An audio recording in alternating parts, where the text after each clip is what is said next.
बच्चों नमस्कार। ईएमआरएस के आंसर के आने के बाद विद्यार्थियों के नंबर बढ़ने के बजाय घटे हैं। इस कारण विद्यार्थी हताश है, निराश है।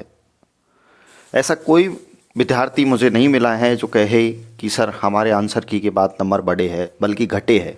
घटने का जो कारण है वो यही है कि साथियों, जो पहले जो आंसर बताए थे वो ज़्यादातर कोचिंग वालों ने बताए थे और उन्होंने बिना सोचे समझे उनके आंसर बताए थे। तो उनको जो आंसर लगा वो उन्होंने बताया और आप भी पेपर देख के आए, आपको लगा वही आंसर उन्होंने बताया, आपने भी वही मान लिया।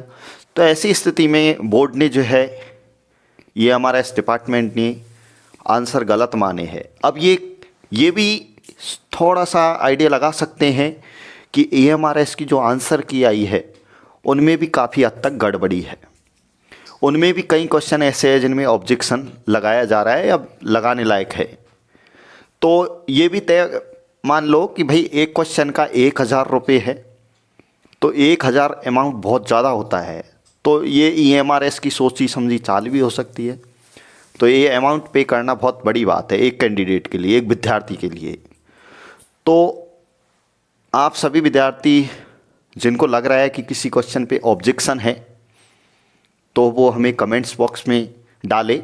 और मेरे पास भी ऐसे कई क्वेश्चन आ चुके हैं अभी तक जिन पर ऑब्जेक्शन है, विद्यार्थियों ने बताया है। कई विद्यार्थियों ने कहा भी है कि सर इस पर ऑब्जेक्शन लगाने के लिए आप और भी विद्यार्थी तैयार कर लीजिए, जिससे कि हम सभी मिल बांट के उस पर ऑब्जेक्शन लगा सके। हमारे लिए 1,000 रुपये बहुत ज़्यादा हो जाते हैं। तो इस हिसाब से मैं आपको अलग अलग, आपके चाहे टीजीटी पीजीटी, आपके जो अलग अलग डिपार्टमेंट की जो भर्ती हुई है, लैब असिस्टेंट, कंप्यूटर टीचर, ठीक है, जो भी प्रिंसिपल हैं, हॉस्टल वार्डन है, ठीक है, अलग अलग सब्जेक्ट के हैं। जैसे मैथ के भी आए मेरे पास 2 क्वेश्चन ऑब्जेक्शन वाले।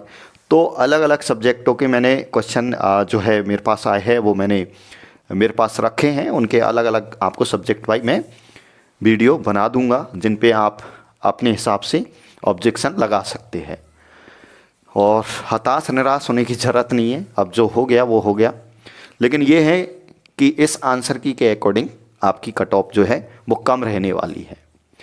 कम रहने का जो रीज़न है वो आप सब समझते हैं कि लैंग्वेज क्वालिफाई नहीं हो पा रहे विद्यार्थी। लैंग्वेज में विद्यार्थियों के कटपिट के 3 आ रहे हैं, 2 आ रहे हैं, कोई 4 आ रहे हैं, लेकिन कई क्वेश्चनों पे ऑब्जेक्शन के कारण वो 3 रह रहे हैं। पहले 4 आ रहे थे, पहले 5 आ रहे थे, लेकिन इस आंसर की से कम हो गए। तो ऐसे भी कई विद्यार्थी है जो लैंग्वेज के पोर्शन के कारण वो भार हो रहे हैं, जबकि सब्जेक्ट में उनकी अच्छी परफॉर्मेंस है।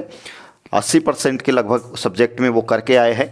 लेकिन ये जो लैंग्वेज है आपकी, हिंदी, इंग्लिश और एक रीजनल लैंग्वेज भी है जिसे क्षेत्रीय भाषा बोलते हैं, इनमें आपको 4 क्वेश्चन इनमें क्वालिफाई करने थे, लेकिन उनमें जो है बच्चे क्वालिफाई नहीं कर पा रहे क्योंकि लैंग्वेज थोड़ी टफ दी गई थी। और ऐसा विद्यार्थियों को, नए विद्यार्थियों को तो कंफर्म भी नहीं था कि इसमें नेगेटिव भी है, तो इसलिए कम रहने के पूरे चांस हैं। आपको सब्जेक्ट पाई मैं जो ऑब्जेक्शन वाले क्वेश्चन हैं उनके वीडियो अपलोड कर दूंगा। 6 तारीख लास्ट डेट है। आप समय से पहले अगर किसी क्वेश्चन पे ऑब्जेक्शन लगाना चाहते हैं तो आप ऑब्जेक्शन लगा सकते हैं। और कोई भी अगर आपका दिक्कत है तो आप हमें कमेंट्स कर सकते हैं। और हमारे टेलीग्राम चैनल BS जौरवाल जी के सर्च करके भी आप वहां जुड़ सकते हैं और वहां भी आप अपनी बात को शेयर कर सकते हैं। ठीक है, धन्यवाद। बात समझ में आई हो तो अपने आपके इस YouTube चैनल को सब्सक्राइब कीजिए, लाइक कीजिए। धन्यवाद। जय हिंद, जय भारत।